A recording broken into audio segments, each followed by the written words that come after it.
Whether reason will prevail depends only partly upon us. We must hope and strive for the best. We must prepare for the worst. I mean, there are some continuities between Reagan and Trump. It's not, it's not a completely diametrically opposed vision, but certainly I would argue the differences are greater than the similarities. And of course, you just hit on one of the big differences, because it's hard to imagine Ronald Reagan suffering from the kind of moral confusion that Donald Trump suffers from regarding Russian imperialism. Reagan was very forthright and outspoken in condemning what he called the evil empire and predicting that communism would be consigned to the ash heap of history. Now, when it actually came to his policies, as I show in my biography, the policies were actually much more nuanced, and he was actually much more pragmatic. And when he had a Soviet leader in Mikhail Gorbachev that he could deal with, he was willing to reach out the hand of friendship. But Putin is no Gorbachev. I mean, Putin is probably the worst Russian leader since Stalin. I mean, he has basically recreated the complete dictatorship that ended in 1991 with the collapse of the Soviet Union.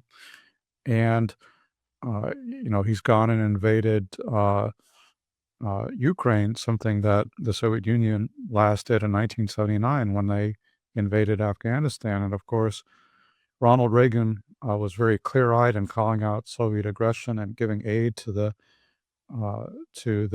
victims of Soviet aggression. It was actually Jimmy Carter who started aid to the Afghan Mujahideen, but the Reagan administration substantially ramped that up. And so, it's hard to imagine if Ronald Reagan were president that he would be acting in the way that Donald Trump is, where Trump often seems to echo Russian talking points. He frequently blames the Ukrainians, President Zelensky in particular, and President Biden for the invasion of Ukraine, instead of blaming the person who actually carried it out, which is Putin. And now Trump has basically ended almost all U.S. aid to Ukraine, and essentially leaving the Europeans to support Ukraine on their own. So this is certainly not your father's Republican Party. This is not the Republican Party I grew up with in the 1980s, when I thrilled to Reagan's moral clarity regarding Soviet expansionism. Now there is, complete moral myopia and confusion regarding the threat that dictatorships like Putin's pose to the West. I mean, there's a number of threads to unpack in what you just said. I mean, I know that Trump often claims that Putin would never have invaded Ukraine if he were president. I think that remains at best an unproven assertion, because the reality is Putin was invading Ukraine when Trump was president. Remember, the Russian invasion of Ukraine did not start in 2022. It actually started in 2014. That was when Russia seized Crimea and launched a proxy war in the Donbass region. And of course, Trump was not standing up to Putin. He was trying to blackmail President Zelensky into providing political dirt on Joe Biden. And of course, now the Trump argument that Putin would have never dared to invade Ukraine if he were president is sort of being put to the test, because what's happened during the Trump administration? Has Putin scaled down or stopped the Russian invasion of Ukraine? Far from it. Actually, if you look at the rate of Russian attacks on Ukrainian cities with missiles and drones, it's actually increased dramatically under Trump. It's roughly doubled over the course of the last year. So I don't see a lot of evidence that Trump is actually deterring Putin from anything, or at least certainly no more so than any previous president has done. And of course, a big part of the reason why Putin is invading Ukraine and not Poland or the Baltic republics is because Poland and the Baltic republics are in NATO and Ukraine is not. And ultimately, I think at the end of the day, the only guarantee of Ukrainian security is NATO membership and U.S. peacekeeping troops on Ukrainian soil, as they were in West Germany, as they still are in South Korea. And that's something that Trump has ruled out. And he's basically applying all his pressure against Ukraine and not against Russia. That's not the way to get to peace, because Russia is the aggressor. And I don't, you know, I don't know what Putin thinks about Golden Dome, but I doubt it's much of a deterrence to him because I don't think it's going to work. It's certainly not going to provide this, perfect coverage of the American homeland, which is basically impossible.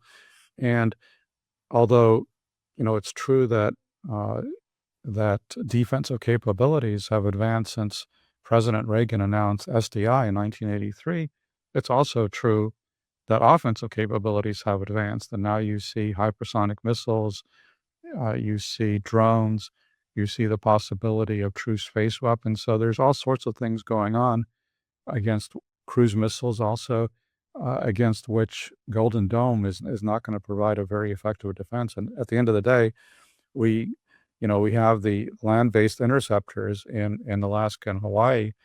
And as the recent movie, A House of Dynamite, illustrates, that's like a 50-50 shot in terms of whether they're actually going to intercept the missile or not. And those are not great odds if you're facing the prospect of nuclear attack. I mean, I think there are two basic things going on. One is President Trump has made it very clear he wants to win a Nobel Peace Prize. I've never seen anybody campaigning for a Nobel Peace Prize the way he has been. He claims to have ended 8 or 9 wars, even though a few of those have actually restarted since he claims to have ended them. But obviously, he regards peace in Ukraine as the pièce de résistance of his campaign for the Nobel Peace Prize, and so he desperately wants to win that trinket. I mean, the other thing that's going on, I think, is that the Russians are dangling all sorts of investment opportunities in front of the Americans. And that's why it's very interesting to see who the chief Russian interlocutor has been with Steve Witkoff and Jared Kushner. It's Kirill Dmitriev, who is not the foreign minister of Russia. He is the head of the Sovereign Wealth Fund of Russia. And he's clearly suggesting that if only, President Trump would get over his, the history of U.S. support for Ukraine, if you basically sell out Ukraine, force Ukraine to surrender in the war, lift the sanctions, and all of a sudden, Russia and the United States can do all sorts of beautiful business together. And there are all these massive and frankly overhyped business opportunities. And the Wall Street Journal also had a piece about how,